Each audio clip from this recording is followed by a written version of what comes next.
Determining limits from a graph. Here we have a graph of f of x, and it appears to be a piecewise function, doesn't it, with horizontal asymptote and a vertical asymptote. And the first limit we have to look at is f of x as x approaches negative 1, and this negative up right here means from the left side. That is, as we get closer and closer to this value of negative 1, where is the function going? Where's the y value? What y value are we getting closer and closer to? Well, it looks like we're getting closer and closer to the number 1. So the answer to this limit is 1. Let's go over to the next limit. The limit of f of x as x approaches negative 1, only this time from the right side. Well, I come along from the right side and I'm looking at how this function's going, and the y value appears to be getting closer and closer to the number 3 there. So the limit of f of x as x approaches negative 1 from the right equals 3. Down to this next one, it says the limit of f of x as x approaches negative 1 with no little plus or minus above the 1 on the right side. This is a two-sided limit. In order for a two-sided limit to exist, it must the limits from the left and the right must exist, as they do up here. We know this, and they must be going to the same number.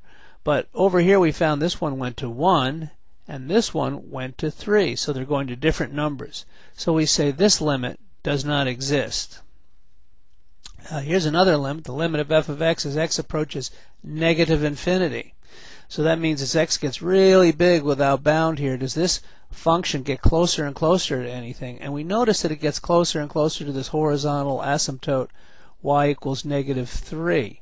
So we say the limit of f of x as x approaches negative infinity equals negative 3.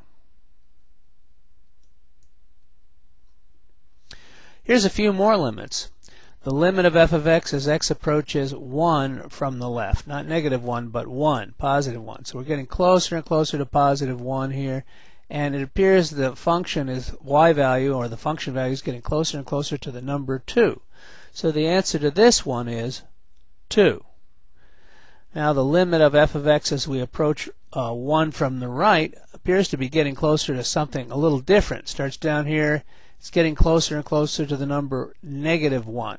So the function value f of x is getting closer to negative 1 as x approaches 1 from the right. So the answer is negative 1.